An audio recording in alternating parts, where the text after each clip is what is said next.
It's just that that person has a more expensive suit. And so they come out and they say, hey, look, all of you people have to do this. And everybody has to do what we say. And we don't do anything about it because we're in a state of fear. When all we have to do to fix all of this is to put ourselves in a state of love. All we have to do is to acknowledge the connection that we have to each other. Because there is no division amongst any of the people of the world. We're all each other. We're all the same. When you look at your neighbour, when you look at your friends, when you look at anybody that you know, when you go to the shop to buy bread, even if you're the shopkeeper, look at the person who's coming to buy the bread. Look at them. They're yourself. They're you. We don't need to profit from each other. We don't need to hate each other. We don't need to think that one of us is better than the other because he has more trinkets than the other. We've been trained to think that the meaning of life is that when we die, the one who had the most stuff was the winner. But that's simply not what life is about, folks. Life is about each other. Life is about what energy you are centered in.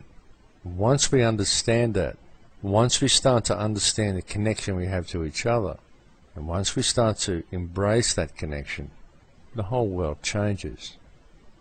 That's what this is all about.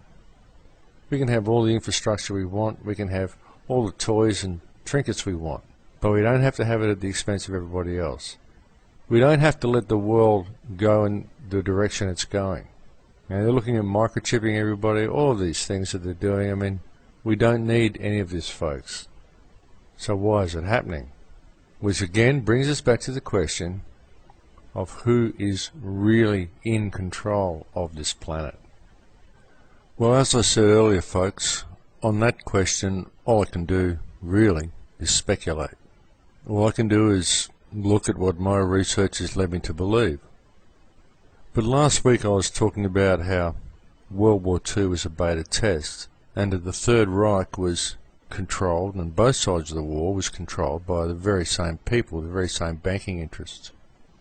It should be well noted that the Third Reich, the Reich that was setting out to control the world that we supposedly defeated in 1945, it would be good to bear in mind that that was always claimed to be the 1,000-year Reich.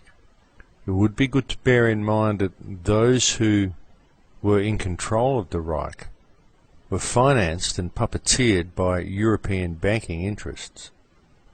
It would be well to note that at the end of the war, these people were smuggled out of Germany via the Vatican, and they escaped completely. Whatever the force is that's in control of this planet, whether it's the banking elite, whether it's the ancient bloodlines, whether it's the Bilderberg Group, the Council of 300, whether it's aliens, what matters is that we break this system of control and that we gain some harmony for the people, some freedom for the people, and that we move towards a unity of consciousness. That's what's important, folks. We currently live in a very important time, and it's absolutely imperative that we begin to notice the systems of control that are in place on this planet, and that we free ourselves from these systems of control. And the way to do it is to embrace the power of love. If you can just listen to the last couple of shows that I've done, just try to understand the power of electromagnetism, the power of emotion. Watch the films that I've got on the Crow House. Go and look at the work of Greg Braden, Bruce Lipton, Nassim Haramein, a lot of people, Ian Lungold, a lot of very reputable scientists and very reputable scholars who can show you why it is so important to understand this stuff, to understand the nature of energy, and to embrace an energy of love, to embrace that polarity of frequency. It's very important that this be done at this time. And through all the changes that are coming and all the problems that we face and everything, the whole lot can all be fixed and can all be addressed and can all be dealt with very easily by simply embracing the power of the heart, by simply embracing the polarity of love. It really is simple. And as I've said to you many times, when I talk about love, I'm not talking about the television version of love. I understand that there is only two emotions, love and fear. These are the two polarities of energy that exist in this reality. So if you're not in love, you're in fear. Love is an understanding of a connection to everybody and everything else. That's what true love is. It's very important at this stage of the Earth's development and of the human race's development for people to understand the reality of this and to put themselves in that energetic state, to connect to the heart, and to connect to the heart of the Earth and the heart of each other. I hope that the last few shows that I've done have not been too much on the negative side.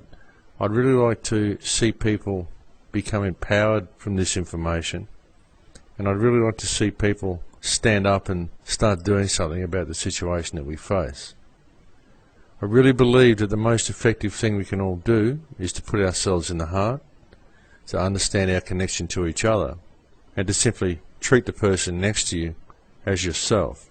If everybody did this, the whole world really would change, folks. It would change so quickly, it would be like a wave washing around the planet.